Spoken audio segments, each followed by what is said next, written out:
A great small business, according to Mathew Toren, always start out as an idea that you must transform into action. Suffice to say that the interesting part of having your own business or starting one is the fact that you will be doing something or building something meaningful and at the same time fill the institutional void in the society. Hello and welcome to Let's Talk. I am Olujoke Mosaku. The topic before me is ABCs of starting a business. My guest for today is Mr. Michael Audu, founder High Performance Network, Nigeria. Stay with us.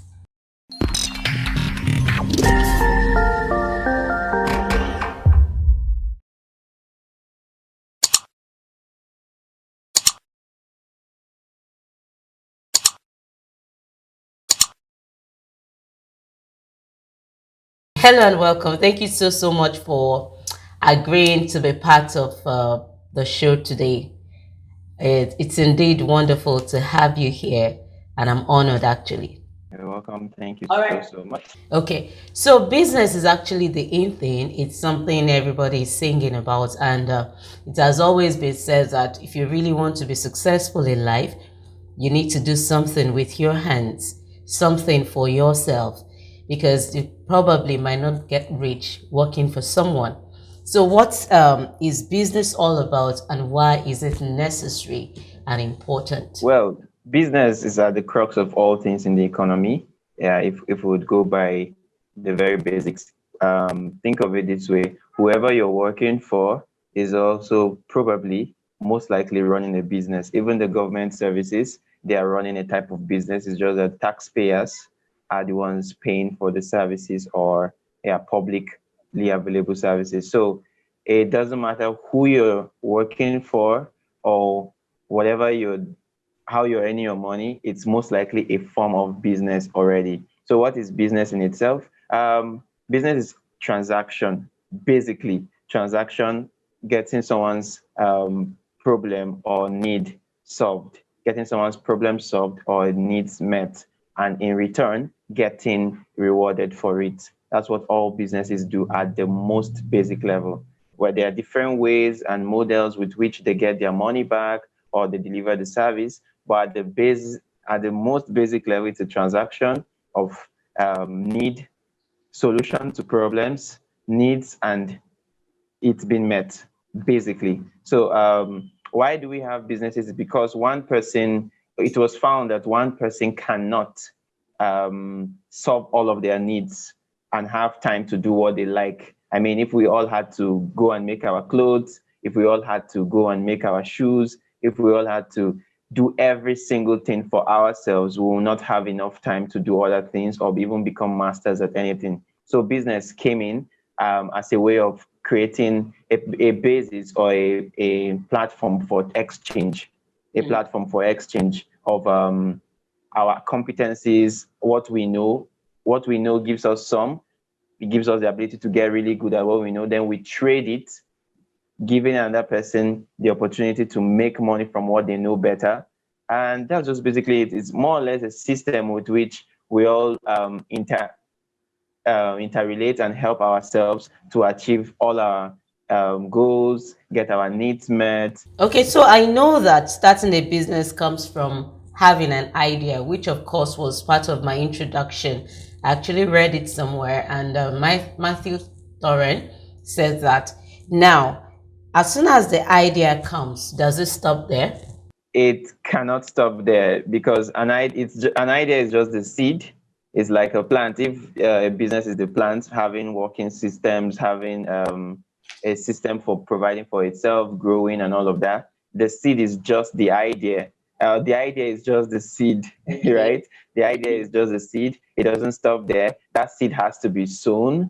It has to be given the right environment. It has to be given the right nutrients and everything that will make it now blossom into a business. So an idea is not a business, but it has a potential of becoming a business because not all seeds grow. And the reason why they don't grow is not necessarily because the seed is bad, which is a possibility, but sometimes the environment might not be there, the person who is supposed to tend for it is not skilled enough. So there are just too many reasons. But the idea, yes, have an idea is the seed, but the business is a tree, not a seed. Let's say the person was able to achieve all of this. What are the expectations that people look forward to in this person in getting it done? If I get you right, you're trying to say what are the characteristics of the person who can take care of the seed to blossom it into a tree. Basically.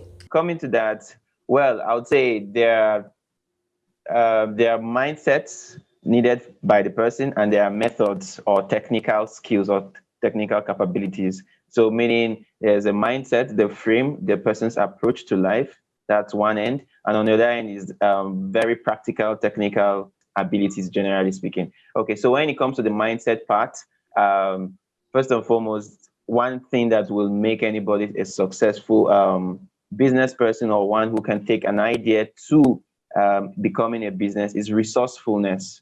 Resourcefulness, the ability to use what you have to get what you want. The ability to manipulate what is in your hand, the available resources with you currently, turning it into an advantage and making it become what you would want. It might not be in the most perfect state when you get it at hand, but you're able to should I say, transform it, engage what you have, and making it become what you want. So that's a very critical, should I say, skill set and also a mind frame that a business person must have. You have the growth mindset. Growth mindset talks about the ability to consistently see the capacity to grow, to become better, to improve, knowing that whoever has done it before wasn't just born that way, that people can grow, people can become more than they are, that what is currently available is not what it is. A fixed mindset person thinks this person is doing it because they know because they are born that way. Growth mindset person says, I can learn, I can grow, my company can learn, my company can grow. So that frame of mind is very important.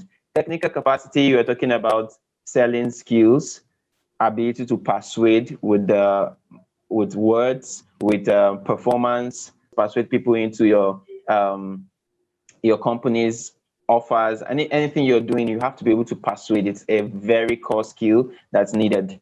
And finally, is a factor that has been studied and found out that there's just one thing that really stands out in people who achieve great things, right? It is your ability to stay persistent, to just know that this thing can be done and I'm going to do it. And you keep going at it in different ways at different times. I'm going to quickly ask this question. Is money the first thing that you should put in mind in starting a business? Or what are the things that you need to have in mind? Is money the number one thing, or it should come after? So hold that thought as we go on this break. So let's go on this quick break, and when we come back from our break, we continue from where we stopped. Stay with us.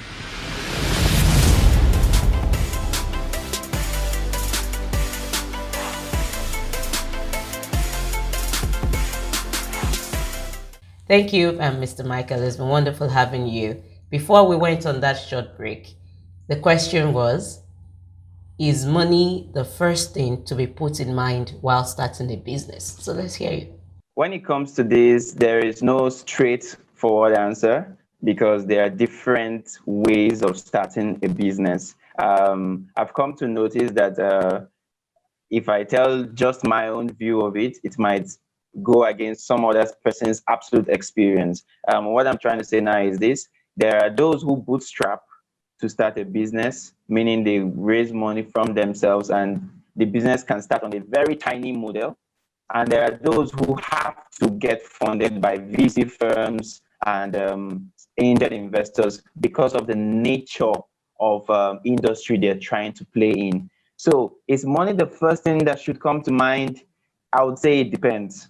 It truly depends on what you're trying to build. There are certain things that start out with money from day one. And if you don't have the funding, I think you really need to figure out the funding. It might not be that you need the cash, but you need to figure out the funding first before other aspects of the business. Some businesses are obviously going to work. It's just the funding. For instance, if you try to go into, let's say, an industrial production of certain items, they always sell. Let's say you're trying to process cotton. So now that business will always have market because people will always wear clothes, and there will always be a margin because whoever is playing in that industry needs to make some profit. The question at the beginning now would be, how do you get funded? Because for you to start something of that scale, you need to be maybe looking at almost $100,000, $200,000 from day one. So just setting up is money. You understand? So, but then an everyday person who is just trying to get his hand into business does not need to start thinking of money first. You should start thinking from the market, the problem you're trying to solve, and how to get into the market. So, in one sense, you do not have money is not the first thing you should be thinking of. You should be thinking of the market. But some markets are already established. That's what I'm trying to say. But if the market is already established, then the thing you should be looking at for is funding to get you to the place where you can start sustainably. I appreciate that, but also the where I'm actually driving at is the fact that you starting a business because you want to be wealthy, you want to make money, and you're already calculating, oh, if I do this business in the next 2 years, I should be a millionaire, because I growing up, there's just something about you going into something with a passion, with the zeal, and yes, you know that for every business you want to make money, of which you will make money. But if you make money the number one focus priority, there's every tendency that you may never succeed in that. As a business person, as a teacher of business, and someone who is actually running one, and I'm very sure you've been with people who are successful, you've had relationships, you have mentors and all. They would have in one way or the other said this. No, so coming from you, I would want you to also say it. Am I right or am I wrong? Okay, now I get the question. Going in for the money without any other thing being like a determinant of why you're going into that business. Exactly. Yes and no. There are people who are hardcore businessmen. They only play in spaces for the money. They have other ways they enjoy themselves in life. They have other ways they find fulfillment of passion and whatever people might be looking for to achieve with their business. You understand? So for some people, they would literally go for the money and they would get the money and they will be happy. While for some people, if they're going only for the money, they might not be able to sustain. I think it boils down to our makeup as people. We are all different people, so we shouldn't create clear-cut stereotypes on how things ought to be for all men. Yes. So truly speaking, I don't think Dangote is passionate about cement. or about building bridges or all those kind of things. If he was passionate, then he is currently messing up with his passion playing the salt industry and sugar. You get he's looking at another woman, quote unquote, by playing the oil refinery space. It's not always that. It would be a case of I am doing this because I'm passionate about it. Passion is great. Passion can fuel your sustenance in the industry for a longer time, even through times of difficulty. If you are passionate, it's going to be a big plus.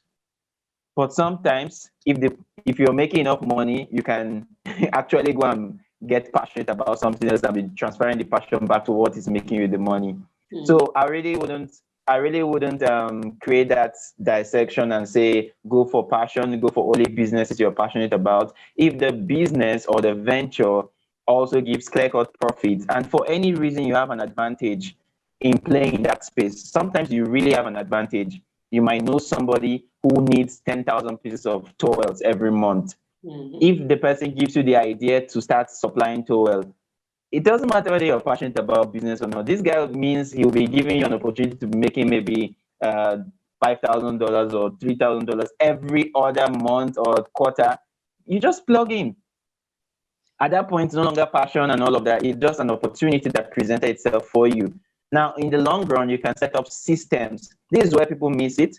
because they believe they have to be running it forever. So they have to be intentional or passionate about it, have to have a personal link with it. But no, if you're system driven, meaning you plan to bring people on board who run it as their own thing, people who are in quotes passionate about the industry to come and run it, then you do not have to necessarily start because you're passionate, but sometimes you start because you see an opportunity that you can use or leverage while you bring people who are passionate to run it.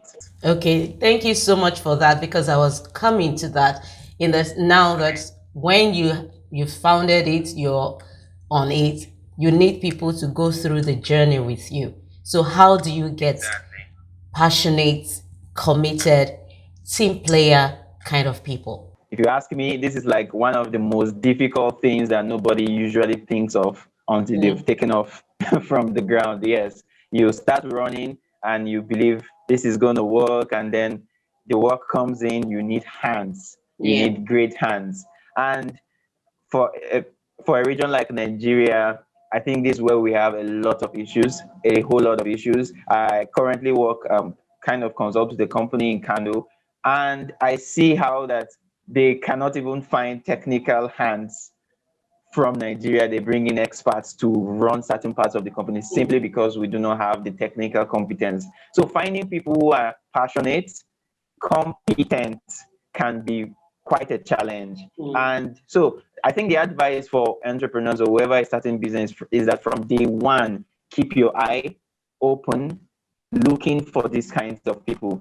You get leverage on your network, your connection, keep asking people for certain kinds of people. Start looking for people from day one. It reduces the pressure on you as time goes on. It doesn't mean you need to employ everybody at the instance, but run through a lot of people, create the opportunity for you to meet more people, and hopefully you finally meet the person who is passionate and competent and willing to go on the journey with you from the early days. You get so I would say from day one, keep it as a very, very important part of what you would need for the future, and start engaging your network to get those kinds of people. When you find one, that one can be the one person that will become an anchor that makes everything work for your business. Okay, thank you. Now, the challenges that entrepreneurs face in this journey of building a business.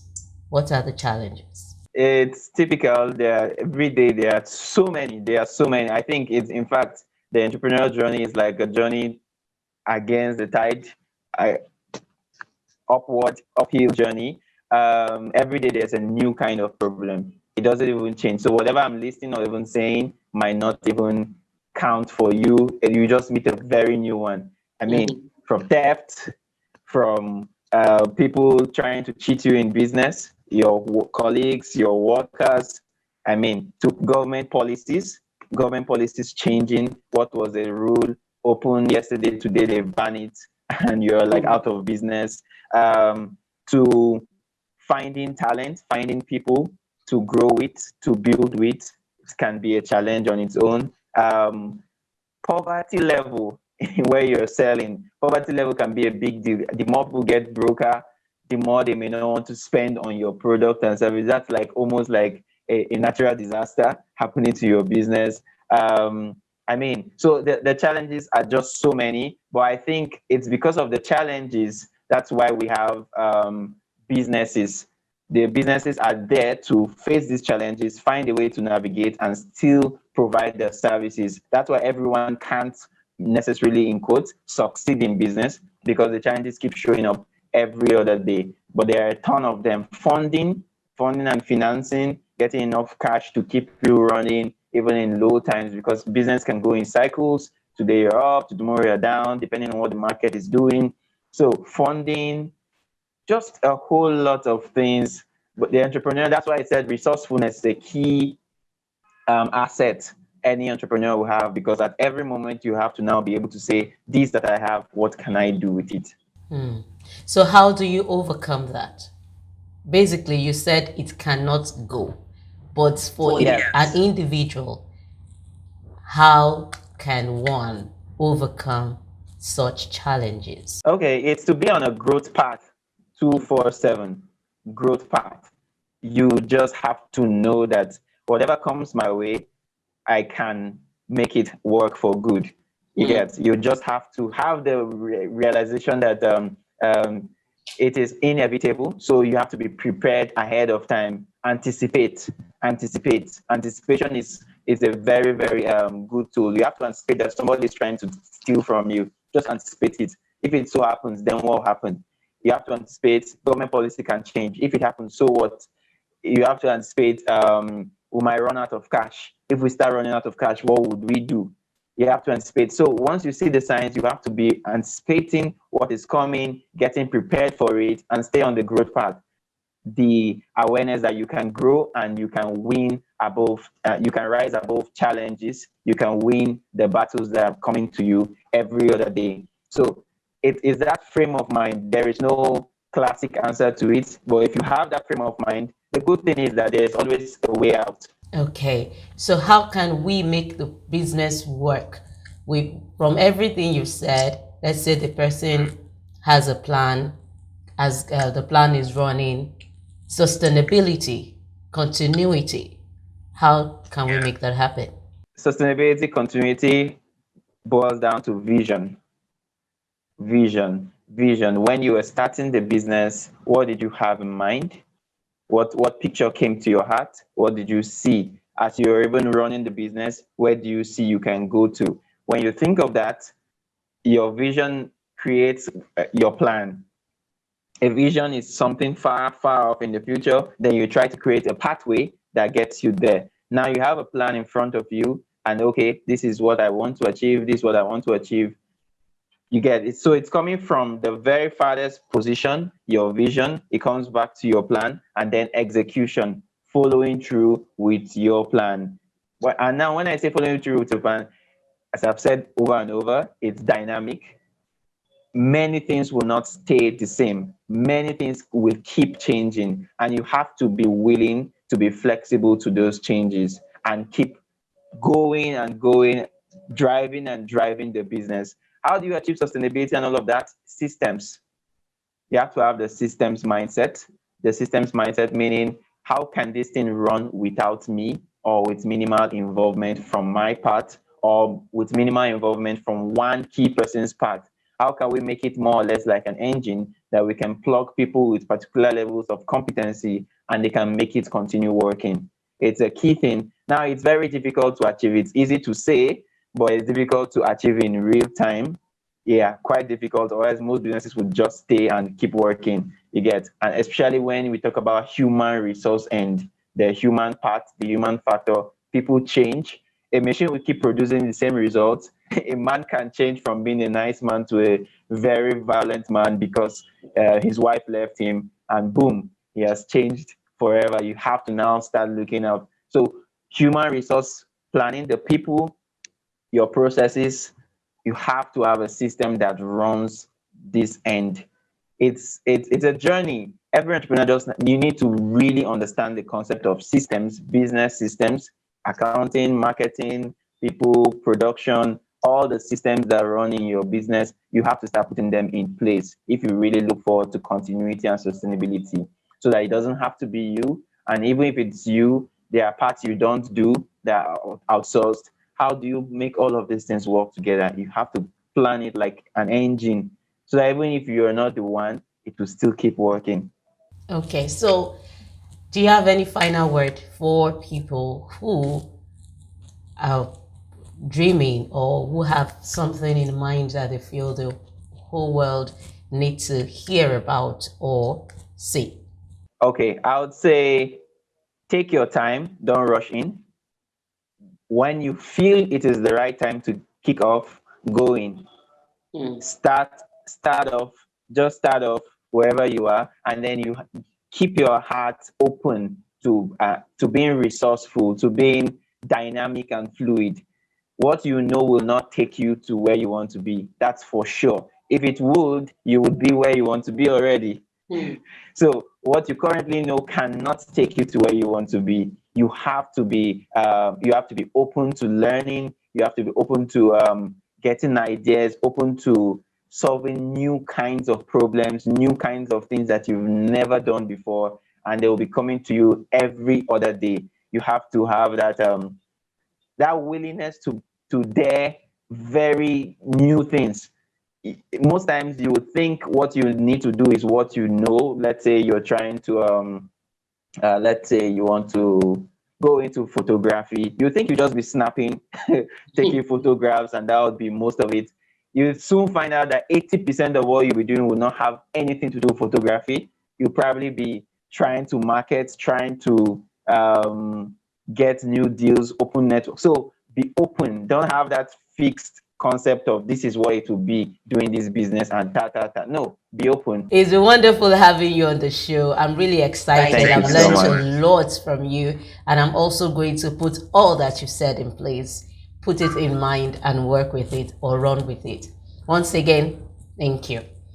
Thank you so much for the opportunity. Yeah. And to you out there, thank you so much for always watching Let's Talk. I hope you've learned something from what has been discussed today.